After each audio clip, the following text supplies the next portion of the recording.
अस्सलाम वालेकुम एवरीवन। दोस्तों, क्या आपने कभी सोचा कि ये गूगल, यूट्यूब, फेसबुक, इंस्टाग्राम जैसे प्लेटफॉर्म साल के बिलियन ऑफ डॉलर्स कैसे कमा लेते हैं, हालांकि इनकी सर्विसेज बिल्कुल फ्री हैं। यानी इनके प्लेटफॉर्म्स को इस्तेमाल करने के लिए हमें एक पैसा नहीं देना पड़ता। अब किसी भी नॉर्मल बिजनेस मॉडल को देखें तो उसमें होता यही है कि एक शख्स चीज बेचता है तो दूसरा शख्स चीज खरीदता है, या एक शख्स सर्विस प्रोवाइड करता है तो दूसरा शख्स उस सर्विस के बदले उसे वो पैसे अदा करता है, और वो जो मुआवजा होता है वो उस दूसरे शख्स के लिए जो सर्विस प्रोवाइड कर रहा है इनकम या उसकी प्रॉफिट होती है। अब वैसे तो इन प्लेटफॉर्म्स को इस्तेमाल करने के लिए हम एक रुपया नहीं देते, मगर इसके बावजूद मेटा प्लेटफॉर्म ने 2023 के अंदर 134.90 बिलियन डॉलर्स का रेवेन्यू जनरेट किया। गूगल ने 305.63 बिलियन डॉलर्स का रेवेन्यू जनरेट किया। अब पहला सवाल यहाँ पे ये बनता है कि अगर इन प्लेटफॉर्म्स को यूज करने वाले यूजर ही इन प्लेटफॉर्म्स को पे नहीं करते तो इतना ज्यादा रेवेन्यू जनरेट कैसे होता है। दोस्तों, ये प्लेटफॉर्म किसी चंदे से नहीं चलते, या ये मेरी या आपकी दुआओं से नहीं चलते कि मैं ये दुआ कर दूं कि मुझे फ्री एंटरटेनमेंट प्रोवाइड करते हो, जा खुदा तेरा भला करे, बल्कि इन प्लेटफॉर्म्स को चलने के लिए डेटा सेंटर रिक्वायर्ड होते हैं। मिसाल के तौर पर अगर मेटा प्लेटफॉर्म की ही बात की जाए कि जिसके अंदर फेसबुक, इंस्टाग्राम या व्हाट्सएप जैसी एप्लीकेशन आती है, मेटा प्लेटफॉर्म के ग्लोबली 24 डेटा सेंटर हैं कि जिनको ऑपरेट करने का एक साल का खर्चा तकरीबन 30 बिलियन डॉलर्स है। अब दूसरा सवाल यहाँ पे ये बनता है कि इन प्लेटफॉर्म्स को ऑपरेट करने के लिए इतनी बड़ी अमाउंट कहाँ से आती है, जबकि इनके यूजर यानी कि मैं और आप इनको एक रुपया नहीं देते। दोस्तों, आज की इस वीडियो में हम बात करेंगे कि आखिरकार सोशल मीडिया प्लेटफॉर्म्स की हकीकत क्या है, क्यों ये हमें ये सर्विसेज फ्री प्रोवाइड करते हैं, और किस तरह से आपका डेटा इस्तेमाल करते हुए ये आप ही में से प्रॉफिट जनरेट करते हैं कि आपको पता भी नहीं चलता। तो चलिए बात करते हैं।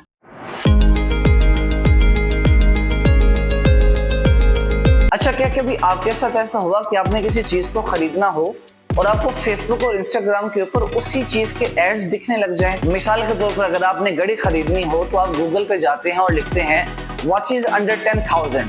अब वहां पर आने वाले रिजल्ट में से कोई एक दो रिजल्ट आप चेक करते हैं, मगर आपको कोई वॉच पसंद नहीं आती। अब उस एप्लीकेशन को क्लोज करते हैं और अपने काम में दोबारा मसरूफ हो जाते हैं। कुछ देर के बाद आप फेसबुक खोलते हैं और आपको घड़ियों के ही एड्स दिखने लग जाते हैं। ये बड़ी हैरानगी की बात नहीं कि फेसबुक को कैसे पता कि आपने कुछ देर पहले गूगल के ऊपर वॉचेस के बारे में सर्च किया है। दोस्तों, आज के इस इंटरनेट और टेक्नोलॉजी के दौर के अंदर सबसे ज्यादा जरूरी चीज क्या है? विजिबिलिटी। जो जितना ज्यादा इंटरनेट पे दिखता है वो उतना ज्यादा बिकता है। जो जितना ज्यादा दिखता है उसकी ब्रांड रिकॉग्निशन उतनी ही होती है। जो जितना ज्यादा दिखता है उसको उतनी ही ज्यादा एंगेजमेंट मिलती है, और वो लोगों की उतनी ही ज्यादा अटेंशन ग्रैस्प करने के काबिल होता है, और जिसके बाद जितनी ज्यादा अटेंशन होती है वो उतना ज्यादा कामयाब होता है। मिसाल के तौर पर पाकिस्तान के अंदर काम करने वाले कई न्यूज चैनल्स हैं, मगर इन न्यूज चैनल्स में से जितनी ज्यादा अटेंशन जियो न्यूज के पास है, शायद इतनी अटेंशन किसी के पास नहीं। इस लिस्ट को देखिए, टॉप 10 चैनल ऑफ पाकिस्तान में जियो न्यूज तीसरे नंबर पे आता है, जबकि रेवेन्यू जनरेटेड फ्रॉम एडवर्टीजमेंट की बात की जाए तो इसके अंदर ये पहले नंबर पे आता है। जियो न्यूज के यूट्यूब चैनल की नेटवर्थ की ही बात की जाए तो ये 2.62 मिलियन डॉलर से लेके 16.9 मिलियन डॉलर्स है। पाकिस्तान की स्पोर्ट्स में कई खेल खेले जाते हैं, मगर इन तमाम तरह खेलों में से जितनी ज्यादा अटेंशन क्रिकेट को दी जाती है वो किसी को भी नहीं दी जाती। यानी दूसरे लफ्जों में, जितना ज्यादा रेवेन्यू जनरेट क्रिकेट से होता है उतना किसी भी खेल से नहीं होता। अब इस अटेंशन के बलबूते के ऊपर इन सोशल मीडिया प्लेटफॉर्म्स के ऊपर आपको एड्स दिखाए जाते हैं, जिससे बिजनेसेस अपनी सेल क्रिएट करते हैं और अपना रेवेन्यू जनरेट करते हैं। दोस्तों, इन सोशल मीडिया प्लेटफॉर्म्स को डिजाइन इस तरह से किया जाता है कि ये मैक्सिमम टाइम तक अपने यूजर की अटेंशन को पकड़ के रखे, यानी कि यूजर इन एप्स का एडिक्ट बन जाए और हर वक्त सिर्फ मोबाइल फोन ही इस्तेमाल करता रहे। ये बात तो रिसर्च से भी साबित है कि एक शख्स का एक दिन के अंदर जो मिनिमम मोबाइल फोन यूसेज है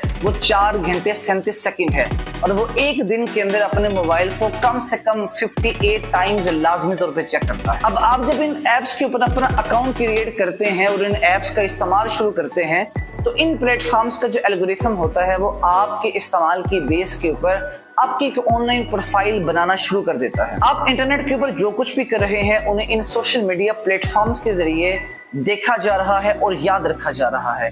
every click you make, every video you watch and every post you like is being tracked all the time। In apps को आपके बारे में इतना कुछ पता है कि शायद इतना कुछ आपको खुद भी अपने बारे में ना पता हो।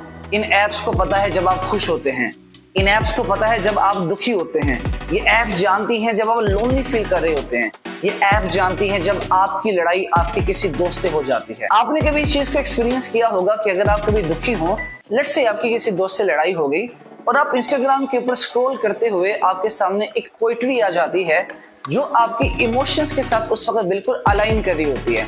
आपको वो पोइट्री बड़ी अच्छी लगती है, वो हिट करती है और फिर ऑल ऑफ अ सडन उस तरह की ही पोइट्री आपको उन रील्स के अंदर शो होना शुरू हो जाती है, ऐसे जैसे उस ऐप को पता हो कि आप उस वक्त बहुत ज्यादा दुख महसूस कर रहे हैं या आपके जो करंट एहसासात क्या हैं वो ऐप जानती है। अब इन ऐप्स के अंदर ये जो ट्रैकिंग सिस्टम होता है, it gives them the power of गेसिंग, कि ये ऐप्स आपका फ्यूचर प्रिडिक्ट कर पाए। आपने जो किया है उसकी बुनियाद के ऊपर ये प्रिडिक्ट करती हैं कि आप आगे क्या करेंगे। आपने जो पसंद किया है ये उसकी बेस के ऊपर प्रिडिक्ट करती हैं कि आप आगे क्या पसंद करेंगे। आपने जो देखा है उसकी बेस के ऊपर ये प्रिडिक्ट करती हैं कि आगे आप क्या देखेंगे। आपने जो खरीदा है उसकी बेस के ऊपर प्रिडिक्ट करती हैं कि आप आगे क्या खरीदेंगे। अब वो इस डेटा को इस्तेमाल करती है ये आइडिया लगाने के लिए कि आपका फ्यूचर एक्शन क्या होगा। जब आप इन एप्स के अंदर आने वाली किसी भी पोस्ट के ऊपर 10 सेकंड के लिए रुकते हैं, किसी भी वीडियो को 10 सेकंड के लिए देखते हैं, किसी भी एड को 10 सेकंड के लिए देखते हैं या उसके ऊपर क्लिक कर लेते हैं, तो इन एप्स का जो एल्गो होता है वो आइडिया लगा लेता है कि आप उस पर्टिकुलर नेचर के एड के अंदर इंटरेस्टेड हैं और फिर आपको वो उसी तरह की पोस्ट, उसी तरह की वीडियोस और उसी तरह के एड्स दिखाने लग जाते हैं। मिसाल के तौर पर अगर आप इंस्टाग्राम पे स्क्रॉल करते वक्त किसी वॉच का एड देखते हैं और उसके ऊपर क्लिक कर लेते हैं, तो आप इस बात को एक्सपीरियंस करेंगे कि उसके बाद ये के बाद देकर आपको वॉचेस के ही एड्स दिखाए जाएंगे। फिर आप चाहे इंस्टा को छोड़कर फेसबुक पे भी जाते हैं तो आपको वॉचेस के ही एड दिखाए जाएंगे। और फिर अगर आप कुछ देर के बाद शूज के बारे में सर्च करते हैं तो इस बात की भी पॉसिबिलिटी है कि वॉचेस के एड की बजाय आपको शूज के एड दिखाना शुरू कर दिए जाए। अब ऑनलाइन आपकी एक्टिविटीज को ट्रैक करने के बाद ये प्लेटफॉर्म जो डेटा इकट्ठा करते हैं, इस डेटा को लेकर वो बड़ी बड़ी कंपनीज या बड़े बड़े बिजनेसेस के पास जाते हैं और उन्हें कहते हैं कि अपनी प्रोडक्ट्स को बेचने के लिए आप क्या पुराने तौर तरीके इस्तेमाल कर रहे हैं, टीवी में ऐड दे रहे हैं, पंफलेट डिस्ट्रीब्यूट कर रहे हैं या होर्डिंग्स का इस्तेमाल कर रहे हैं। हमारे पास एक ज्यादा बेहतर, ज्यादा जदीद तरीका है और वो तरीका क्या है? लोगों का डेटा। यानी ये सोशल मीडिया प्लेटफॉर्म्स उन कंपनीज को बताती हैं कि उनके पास ऐसे लोगों का डेटा है जो कि शायद आपकी प्रोडक्ट को खरीदने के अंदर इंटरेस्टेड हो और उस डेटा की बेस के ऊपर आपकी प्रोडक्ट का एड सिर्फ टारगेटेड ऑडियंस को दिखाया जाएगा ताकि उस प्रोडक्ट के बिकने के चांसेस ज्यादा हों। यानी कि जूते खरीदने का एड सिर्फ उसी को दिखाया जाएगा जो जूते खरीदना चाह रहा है। कॉस्मेटिक का एड सिर्फ उसी को दिखाया जाएगा जो कॉस्मेटिक की तलाश कर रहा है। घड़ियों का एड सिर्फ उसी को दिखाया जाएगा कि जिसे घड़ी खरीदने की जरूरत है। यानी ये सोशल मीडिया प्लेटफॉर्म्स आपके डेटा को इन कंपनीज के आगे बेच देते हैं ताकि आपको एड्स दिखाई जा सके। वेल टेक्निकली बेचते नहीं, लेकिन आपके डेटा को यूज किया जाता है ताकि आपको टारगेटेड एड्स दिखाई जा सके और इसके रिटर्न के अंदर इन कंपनीज को, इन प्लेटफॉर्म्स को बहुत ज्यादा रेवेन्यू जनरेट करने का मौका मिलता है। Now it is one of the reason कि ये जितने भी टेक जायंट्स हैं, जैसे फेसबुक के मार्क ज़करबर्ग हो गए, एक्स प्लेटफॉर्म के इलोन मस्क, स्नैपचैट के इवन स्पीजल हो गए, टिकटॉक के योंग येमिंग हो गए, इन लोगों का नाम the richest man of the world की लिस्ट में शामिल है। उसकी वजह क्या है कि इस टारगेटेड एड्स के जरिए ये ऑन द ईयरली बेसिस बहुत ज्यादा प्रॉफिट कमाते हैं। अब अगर आपके दिमाग के किसी कोने में ये बात हो कि मैं इन प्लेटफॉर्म्स को अपना डेटा इस्तेमाल करने की इजाजत ही नहीं देता, तो ये प्लेटफॉर्म मेरी इजाजत के बगैर मेरे डेटा को कैसे इस्तेमाल कर सकते हैं, तो मैं इस बात को यहाँ पे क्लियर करता चलूं कि इन प्लेटफॉर्म्स को आप खुद इजाजत देते हैं कि ये आपका डेटा इस्तेमाल कर सकते हैं। अब आप जब इन प्लेटफॉर्म्स को इस्तेमाल करने के लिए इन एप्स के ऊपर अपना अकाउंट क्रिएट करते हैं, तो इस अकाउंट क्रिएशन के अंदर जो आखिरी स्टेप होता है वो ये होता है कि आपने उस ऐप की टर्म्स एंड कंडीशंस के साथ अग्री करना होता है, जिसपे आपको अक्सर टिक का निशान लगाना पड़ता है, तब ही आप उस ऐप को इस्तेमाल कर सकते हैं। अब ये जो टर्म्स एंड कंडीशन होती है, ये बेसिकली इस ऐप के साथ आपका एक लीगल अग्रीमेंट होता है जिसके अंदर आप उस ऐप को खुद इजाजत देते हैं कि इन सर्विसेज के बदले जो ये ऐप आपको प्रोवाइड कर रही है, ये ऐप आपका डेटा इस्तेमाल कर सकती है। जी हाँ, यानी ये आप ही हैं कि जिसने जाने अनजाने के अंदर इन ऐप्स को अपना डेटा इस्तेमाल करने की इजाजत दे रखी हुई है। अब आप सोच रहे होंगे कि अच्छा, ये इतनी इंपॉर्टेंट बात है, मैंने तो कभी इन टर्म्स एंड कंडीशंस को बॉदर ही नहीं किया और मैं तो सिर्फ टिक लगाता हूं और ऐप को इस्तेमाल करना शुरू कर देता हूं, तो यहाँ पे परेशान होने की जरूरत नहीं। इन टर्म्स एंड कंडीशंस को कोई भी नहीं पढ़ता। इन टर्म्स एंड कंडीशंस की हकीकत यही है कि इन टर्म्स एंड कंडीशंस को इस कदर बोरिंग बनाया जाता है, ये लेंथी बनाया जाता है कि ज्यादातर लोग इनको पढ़े बगैर ही इसके ऊपर अग्री कर दें। इन टर्म्स एंड कंडीशंस के अंदर ऐसी लीगल टर्म्स को बार बार इस्तेमाल किया जाता है जो कि आम आदमी की समझ से बाहर है। जहां पर एक तरफ ये एप्स इस कदर इजी टू यूज हैं कि कोई अनपढ़ इंसान भी इन एप्स को बड़ी आसानी से ऑपरेट करना सीख जाता है, वहां पे इन एप्स की जो टर्म्स एंड कंडीशंस है उन्हें इस कदर मुश्किल बनाया जाता है कि वो किसी पढ़े लिखे शख्स के लिए समझना भी बड़ा ज्यादा मुश्किल हो जाता है। And it is one of the reason कि majority of the users in terms and conditions को बगैर पढ़े इन पर अग्री कर देते हैं और चाहते न चाहते जाने अनजाने के अंदर इन एप्स को अपना डेटा यूज करने की इजाजत दे देते हैं। टर्म्स एंड कंडीशंस के ऊपर लोग कितनी ज्यादा कम तवज्जो देते हैं, इस पे बाकायदा तौर पे एक एक्सपेरिमेंट हुआ। 2014 बरतानिया के अंदर F-Secure नामी कंपनी ने एक एक्सपेरिमेंट किया कि जिसके अंदर उसने लंदन के अंदर मुख्तलिफ जगहों के ऊपर फ्री वाईफाई सेटअप किया और उन फ्री वाईफाई को यूज करने के लिए यूजर्स के लिए सिर्फ एक कंडीशन थी कि उन्होंने टर्म्स एंड कंडीशंस पर अग्री करना है। अब ये बात देखने के लिए कि कितने लोग टर्म्स एंड कंडीशंस को पढ़ते हैं, उस कंपनी ने अपनी उन टर्म्स एंड कंडीशन के अंदर बाकी क्लॉजेस के साथ एक बड़ी ही एब्सर्ड क्लॉज ऐड की। उन्होंने इन टर्म्स एंड कंडीशन के अंदर क्या ऐड किया कि वो यूजर जो कि इस फ्री वाईफाई को यूज करता है वो F-Secure नामी कंपनी को इस सर्विस के बदले अपना पहला बच्चा दे देगा। और इस एक्सपेरिमेंट का रिजल्ट इस कदर हैरानकुन आया कि 1/4 लोगों के अलावा बाकी तमाम तर लोगों ने उन टर्म्स एंड कंडीशंस पर अग्री कर दिया, यानी कि वो लोग मान गए कि उनका जो पहला बच्चा होगा वो उसे F-Secure नामी कंपनी के नाम कर देंगे। और अब ये बात बहुत ज्यादा कॉमन हो चुकी है कि हम किसी भी ऐप को इस्तेमाल करने से पहले उसकी टर्म्स एंड कंडीशन को बगैर पढ़े उस पर टिक मार्क कर देते हैं कि आया हम इन तमाम तर बातों से अग्री करते हैं इर्रिस्पेक्टिव ऑफ द आइडिया कि उन टर्म्स एंड कंडीशंस के अंदर लिखा क्या हुआ है। या अगर किसी भी ऐप को इस्तेमाल करते हुए वो हमसे हमारे फोन की एक्सेस मांगती है तो हम उसको बड़ी आसानी से वो एक्सेस अलाउ कर देते हैं, ये सोचे समझे कि पता नहीं वो ऐप हमारे मोबाइल से कौन सा डेटा हमारी इजाजत के बगैर इस्तेमाल करेंगे। दोस्तों, इस सोशल मीडिया बिजनेस मॉडल को आइए एक रियल लाइफ एग्जांपल के साथ समझते हैं। इमेजिन कर लीजिए कि लाहौर के अंदर मैं एक लोकल लेवल के ऊपर एक सोशल नेटवर्किंग साइट बनाता हूँ। अब ये साइट इस्तेमाल करने के अंदर इसके यूजर्स के लिए बिल्कुल फ्री है। इस साइट का नाम होता है लाहौर लिंक। इस ऐप को इस्तेमाल करने के लिए जो यूजर है उसने अपना नाम देना है, अपना फोन नंबर ऐड करना है और इस ऐप के अंदर अपना एक्चुअल एड्रेस एंटर करना है। और चौथे नंबर पर इस ऐप को इस्तेमाल करने के लिए यूजर को इस ऐप की टर्म्स एंड कंडीशंस पर अग्री करना पड़ेगा। अब लाहौर लिंक ऐप इस तरह की सोशल नेटवर्किंग साइट होती है कि जिसके अंदर लाहौर के रहने वाले लोग आपस के अंदर एक लिंक क्रिएट कर सकते हैं।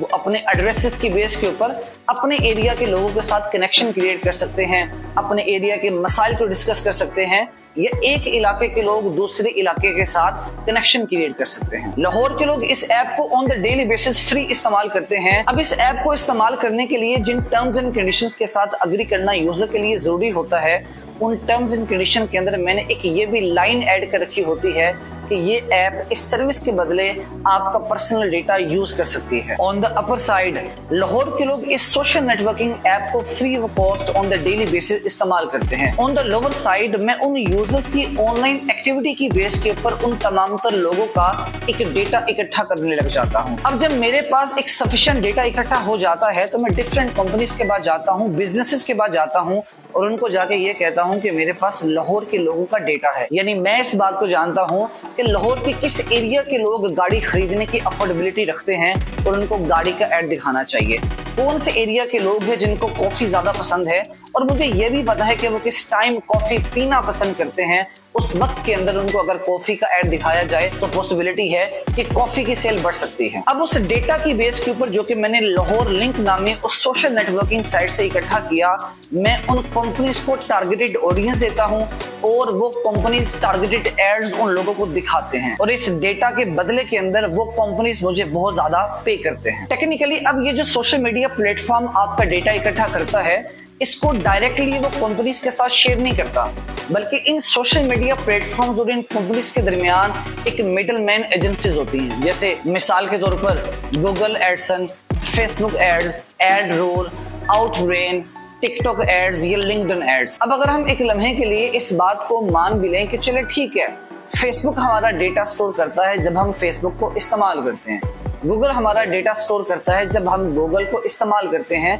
ताकि हमें रेलेवेंट एड्स दिखाई जा सके। बट यहाँ पे अगला पॉइंट ये है कि ये एप्स हमारा डेटा तब भी स्टोर करती हैं, हमारी एक्टिविटी तब भी ट्रैक करती हैं जब आप इन एप्स को इस्तेमाल ना कर रहे हो, और ऐसा ये कुकीज के जरिए करती हैं। इंटरनेट के दौर के अंदर आपको वो वक्त याद होगा कि जब भी आप किसी भी वेबसाइट को यूज करने लगते थे तो हर दफा आपको अपना डेटा उसको देना पड़ता था। यानी जब आपने फेसबुक को इस्तेमाल करना है तो जब आपने फेसबुक को इस्तेमाल करना है आपको हर दफा उसमें लॉगिन होना पड़ता था, अपना डेटा देना पड़ता था। मगर ये चीज बदल गई कुकीज के आने के जरिए। लो मोंटली नामी शख्स ने कुकीज को इन्वेंट किया कि जिसके जरिए ये वेबसाइट्स यूजर्स का डेटा याद रखने के काबिल हो गए। ये सोशल मीडिया प्लेटफॉर्म चाहे आप इनको इस्तेमाल करें या ना करें, मगर ये प्लेटफॉर्म थर्ड पार्टी कुकीज के जरिए आपकी ऑनलाइन एक्टिविटी को ट्रैक कर सकते हैं। ये थर्ड पार्टी कुकीज वेबसाइट पर डिफरेंट एलिमेंट्स के फॉर्म के अंदर मौजूद होते हैं। यानी ये एड्स की शक्ल में हो सकता है, तो सोशल मीडिया बटन हो सकता है,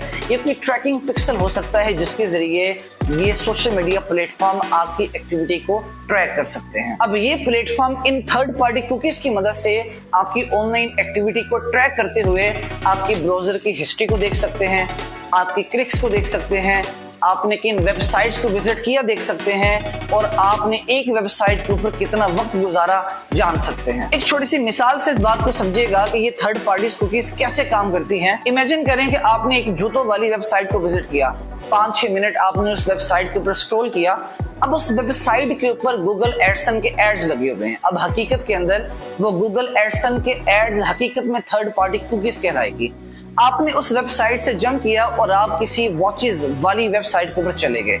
जब आपने वहां पे जंप किया और आप वॉचेस वाली वेबसाइट पे गए तो वहां पर भी गूगल एडसन के एड्स लगे हुए हैं, यानी कि वहां पे भी वो थर्ड पार्टी कुकीज मौजूद है। अब ये जो गूगल एडसन की थर्ड पार्टी कुकीज हैं, ये आपकी इस एक्टिविटी को ट्रैक करती है कि आपने पहले जूतों वाली वेबसाइट को विजिट किया, वहां पे कुछ वक्त गुजारा, उसके बाद आपने जंप किया और आप घड़ियों वाली वेबसाइट पे चले गए। दोनों तरफ वो जो गूगल एडसन के एड्स लगे हुए हैं वो हकीकत के अंदर थर्ड पार्टी कुकीज हैं जो कि आपकी उस एक्टिविटी को ट्रैक करती हैं कि पहले आप किस वेबसाइट पे गए और उसके बाद आप किस वेबसाइट पे गए, और इसी के बेस के ऊपर आपकी एक ऑनलाइन प्रोफाइल बनाई जाती है कि आप क्या तलाश कर रहे हैं और आपको कौन से एड्स दिखाए जाने हैं। इन थर्ड पार्टी कुकीज के जरिए ये प्लेटफॉर्म आपके बारे में इस कदर मालूमात रखते हैं कि शायद इतनी मालूमात आपको खुद भी अपने बारे में ना। 2017 के अंदर एक फ्रेंच जर्नलिस्ट डेपोटे नामी खातून किसी वजह से अपने टिंडर की प्रोफाइल से मुतमिन नहीं होती, और वो खातून under the European union data protection law Tinder से ये रिक्वेस्ट करती है कि उसकी प्रोफाइल को लेके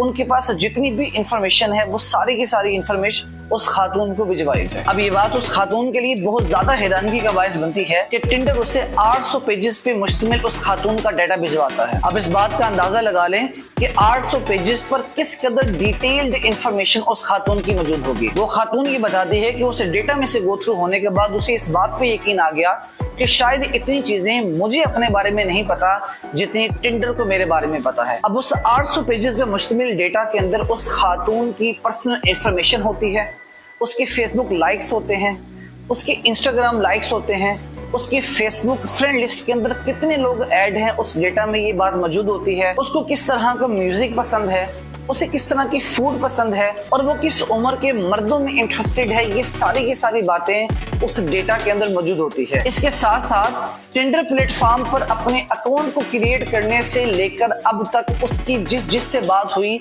वो सारी की सारी चैट्स उस डेटा के अंदर मौजूद होते हैं। उस डेटा को इतनी बारीक बीनी से स्टोर किया जाता है कि वो खातून कहती है कि उस डेटा के अंदर ये बात भी मौजूद थी कि मैंने एक जोक को मैच 567, 568 और 569 को भेजा था। ये बात भी उस डेटा में मौजूद थी कि मैंने एक जोक 3 लोगों को भेजा था। आप इस बात से अंदाजा लगा सकते हैं कि इन सोशल मीडिया प्लेटफॉर्म्स पर हमारा डेटा किस कदर बारीक बीनी से स्टोर किया जाता है। अब इनिशियल ये बात समझ में आती है कि ये प्लेटफॉर्म्स हमारा डेटा इस वजह से स्टोर करते हैं कि हमें रेलेवेंट एड्स दिखाई जा सके। इस डेटा स्टोरेज के बगैर जो एड्स हमें दिखाए जाएंगे वो रेलेवेंट नहीं होंगे और बिजनेस पर्सपेक्टिव से वो बिजनेसेस के लिए बहुत ज्यादा फायदेमंद नहीं होंगे। लेकिन इस डेटा स्टोरेज के अंदर मसला 2 जगहों पे आता है। पहला मसला तब आता है जब ये प्लेटफॉर्म्स डेटा इकट्ठा करने के अंदर हद को तजावुज कर जाते हैं, यानी कि वो लाइन ऑफ लिमिट को क्रॉस करते हुए जो डेटा प्रोटेक्शन लॉ होता है उसको वायलेट करते हैं। और ऐसा कई बार हो चुका है कि इन प्लेटफॉर्म्स को भारी जुर्माने किए जाते हैं सिर्फ इस वजह से कि ये डेटा प्रोटेक्शन लॉ को वायलेट करते हैं।